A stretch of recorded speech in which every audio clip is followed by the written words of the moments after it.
NPM 2213032001. Di sini saya sebagai moderator kelompok 1 yang akan memandu berjalannya presentasi. Baik, di sini saya bersama rekan-rekan saya yaitu perkenalkan, nama saya Mega Astuti dengan NPM 2213032002 sebagai pemateri pertama. Perkenalkan, saya Rifana Naziza, NPM 2213032038. Perkenalkan, saya Rifana Naziza dengan NPM 2213032003. Izin memperkenalkan diri,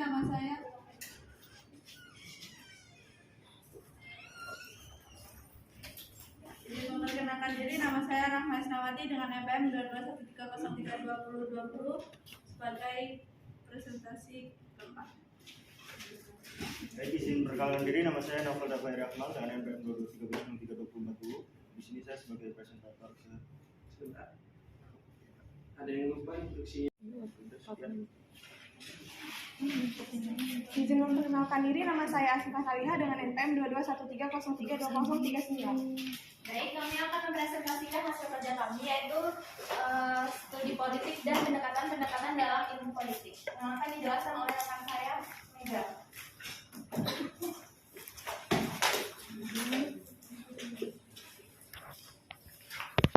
Hakikat politik sebagai ilmu pengetahuan. Politik adalah art of government atau seni pemerintahan yang berasal dari bahasa Yunani.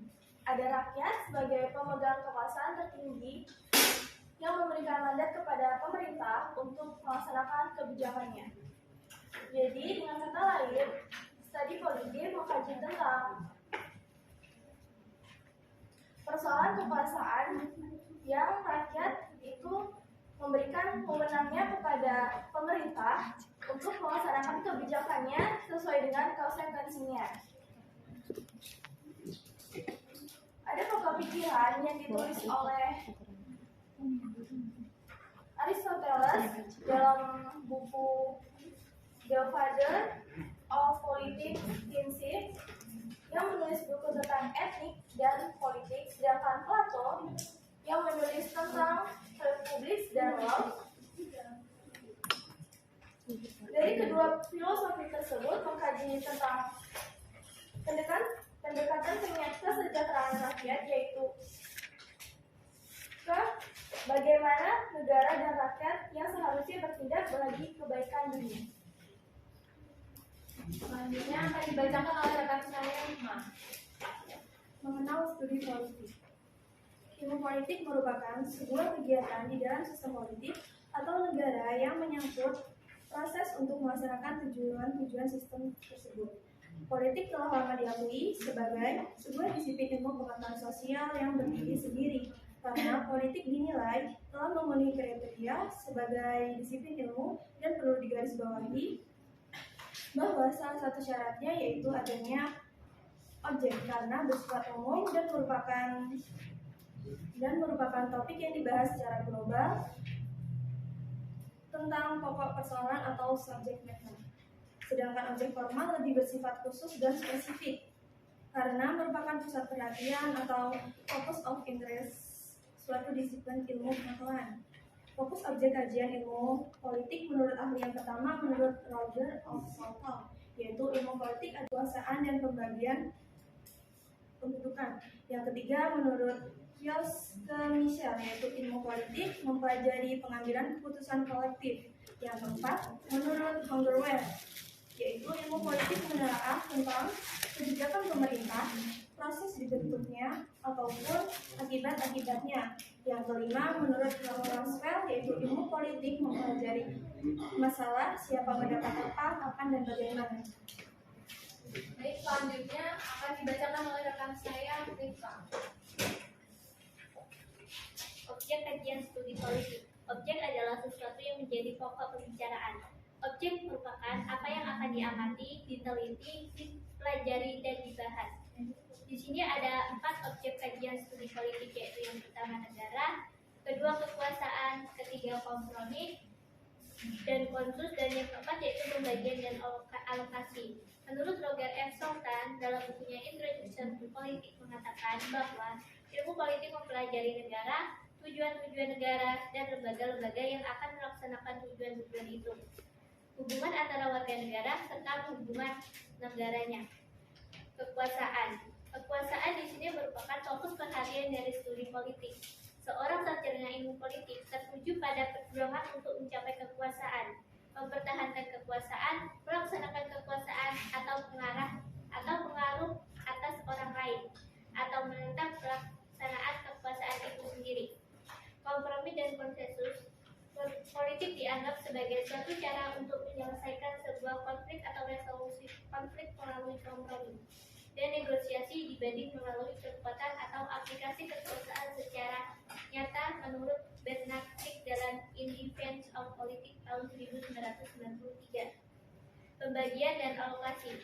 Pembagian atau distribution dan alokasi dimaksud di sini adalah sebagai pembagian dan penjatahan nilai-nilai value dalam masyarakat. Selanjutnya akan disampaikan oleh rekan saya, Ahmad. Materi berikutnya yaitu pendekatan tradisional. Jika kita mendengar kata tradisional, mungkin yang ada di pikiran yaitu cara berpikir dan bertindak yang masih memegang teguh pada norma dan adat kebiasaan terdahulu. Sama halnya dengan pendekatan tradisional ini. Pendekatan ini lebih banyak menggunakan ulasan sejarah pada masa lampau dan bersifat normatif dengan mengasumsikan norma demokratik dari Barat. Pendekatan ini meliputi beberapa metode analisa politik yang mulai populer di kalangan ahli di Amerika Serikat pada sekitar abad ke-19. Peneliti pendekatan ini juga tidak meneliti apakah lembaga kenegaraan memang terbentuk dan berfungsi seperti yang diuraikan dalam naskah-naskah resmi kenegaraan. Bahasannya pun mengenai sifat dari undang-undang dasar, masalah kedaulatan, kedudukan, dan kekuasaan formal, serta yuridis dari lembaga-lembaga kenegaraan. Lembaga-lembaga kenegaraan ini seperti parlemen, badan eksekutif, badan yudikatif. Dengan demikian, pendekatan ini mencakup unsur legal maupun internasional. Seiring dengan berjalannya waktu, para ahli politik yang tidak puas atau tidak setuju dengan pendekatan ini melakukan pendobrakan terhadap pendekatan dan akhirnya timbul pendekatan baru. Selanjutnya akan disampaikan oleh rekan saya, Nopal. Baik, di sini saya akan menjelaskan mengenai hakikat perilaku. Manusia dalam pandangan para behavioris merupakan seorang makhluk yang pasif dan mekanistis. Jadi, sebagai sesuatu yang dapat dibentuk dan diprogram sesuai dengan keinginan lingkungan yang membentuknya. Kemudian manusia sebagai pribadi terbagi menjadi dua. Yang pertama pribadi yang sehat, dan yang kedua adalah pribadi yang bermasalah. Di sini pribadi yang sehat dicirikan dengan ia dapat merespon stimulus yang ada secara cepat. Dan yang kedua tidak kurang dan tidak berlebihan dalam bertingkah laku. Yang ketiga mempunyai derajat kepuasan yang tinggi. Yang keempat dapat mengambil keputusan yang tepat. Dan yang kelima yang mempunyai self control yang baik dan memadai. Kemudian ciri-ciri dari pribadi yang bermasalah. Yang pertama, tingkah laku yang tidak sesuai dengan tuntutan lingkungan di mana tempat dia berada. Kemudian yang kedua, tingkah laku yang salah dari lingkungan yang salah yang menurut standar nilai. Sekian penjelasan.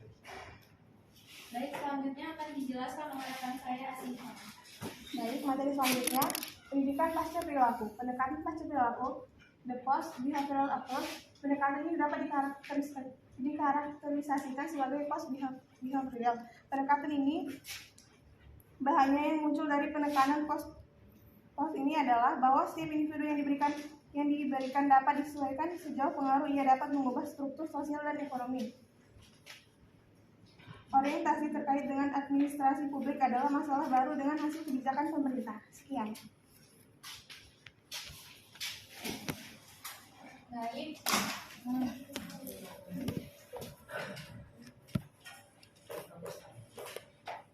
Baik, sampai di sini apakah dari teman-teman ada yang ingin bertanya? Kami silakan. Saya terima dengan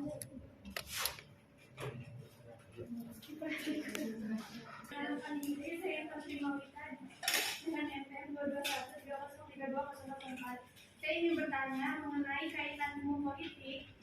Apakah akan selalu dikaitkan dengan negara dan pemerintah? Mengenai kaitan ilmu politik, apakah akan selalu dikaitkan dengan negara dan pemerintahan?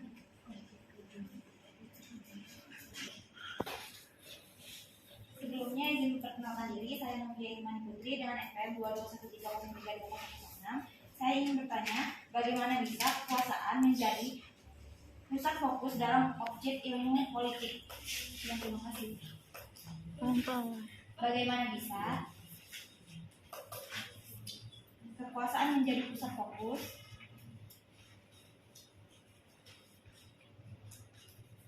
dalam objek ilmu politik?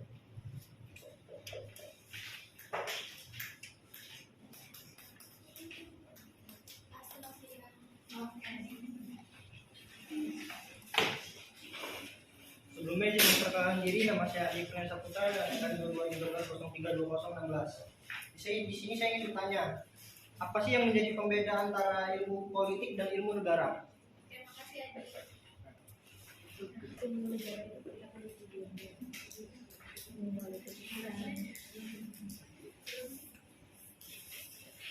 Baik, berikan waktu kami 3 menit untuk berdiskusi. Akan dijawab oleh rekan saya. Baik, di sini saya akan menjawab dari pertanyaan Ivan mengenai kaitan ilmu politik, apakah akan selalu dikaitkan dengan negara dan pemerintahan?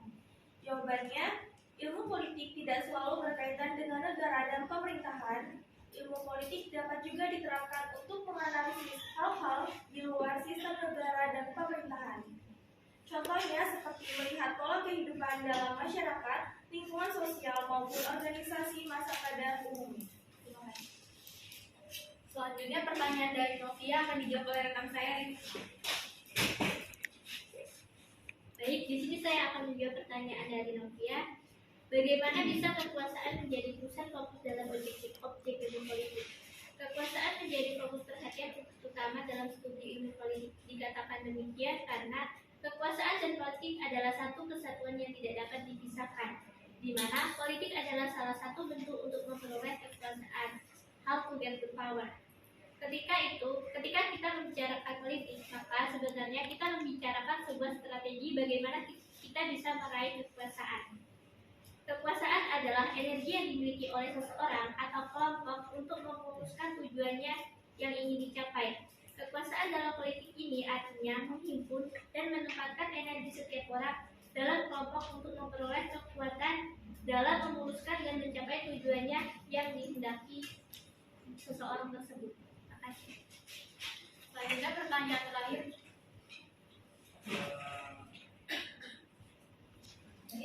Dari pertanyaan pertama dan kedua, apakah teman-teman ada yang ingin menanggapi atau menambahkan?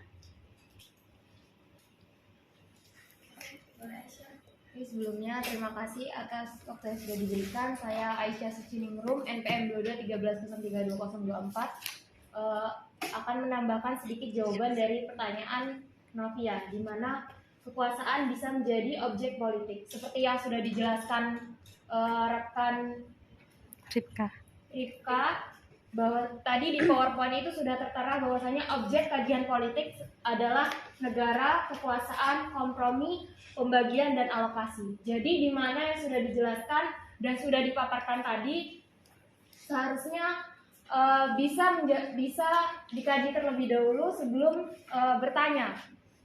Jadi pertanyaan itu bukan yang jawabannya sudah ada di presentasi tadi, melainkan pertanyaan yang bisa memunculkan ide-ide baru atau jawaban-jawaban yang tadi sudah dipresentasikan seperti itu. Yaitu berdasarkan pemaparan oleh teman-teman, dapat disimpulkan bahwa ilmu politik merupakan ilmu yang mempelajari dari segi khusus kehidupan masyarakat yang menyangkut soal kekuasaan. Objek kajian ilmu politik menurut pemahaman kami adalah batasan-batasannya dengan ilmu-ilmu sosial lainnya, mulai dari sosiologi, antropologi, sejarah, geografi, ekonomi, dan psikologi. Kajian ilmu politik dapat menggunakan dua pendekatan, yaitu pendekatan kualitatif dan kuantitatif. Setelah itu metode penelitian. Manfaat ilmu politik menjadikan kita supaya kritis terhadap suatu permasalahan. Pendekatan-pendekatan dalam ilmu politik menjadi tiga, yaitu pendekatan tradisional, pendekatan perilaku, dan pendekatan pasca perilaku. Pendekatan tradisional tidak menghiraukan organisasi informal. Bahasan ini bersifat statis dan deskriptif dalam bahasa analitis dan banyak memakai ulasan sejarah dan proses pembahasan fakta kurang dibedakan dengan norma. Pendekatan tradisional lebih sering bersifat normatif dan mengasumsikan norma-norma demokrasi barat. Kelemahannya yaitu bahasanya lebih deskriptif daripada analitis, lebih banyak menggunakan ulasan sejarah seperti menelusuri perkembangan parlementer. Selanjutnya pendekatan perilaku, yaitu perhatian utama mengidentifikasi perilaku kepemimpinan yang efektif. Pendekatan ini muncul setelah pendekatan berdasarkan ciri ini menekan pada sifat seperti kepribadian, motivasi nilai, dan keterampilan mengalami kegagalan. Umumnya behaviorisme ini adalah teori belajar yang menumpukan kajian tentang tingkah laku yang nyata boleh diperhatikan dan diukur. Tujuan terapi behaviorisme ini membantu klien memperoleh perilaku baru, mengeliminasi perilaku dan maladaptif, dan memperkuat serta mempertahankan perilaku adaptif. Terakhir yaitu pendekatan pasca perilaku, yaitu sebuah pendekatan yang masih menumpuk sejumlah perdebatan. Ia menjadi sebuah pendekatan yang komplit karena muncul adanya ketidaksesuaian antara teori yang dihasilkan dengan kebutuhan masyarakat serta menjadi salah satu faktor utama yang menjadi kritikan atau relevansi. Pendekatan ini muncul karena adanya fokus yang berlebihan dari ilmuwan. Pendekatan pasca perilaku ini menjadi sebuah pendekatan yang memiliki kelemahan metodologis dan akhirnya tidak berhasil merumuskan teori-teori politik yang baku, masih menuai perdebatan. Hal ini merupakan sebuah konsekuensi dari proses kesempurnaan pendekatan sebelumnya. Baik, kami tutup. Sekian presentasi dari kami. Kurang lebihnya kami mohon maaf. Terima kasih. Wassalamualaikum warahmatullahi wabarakatuh.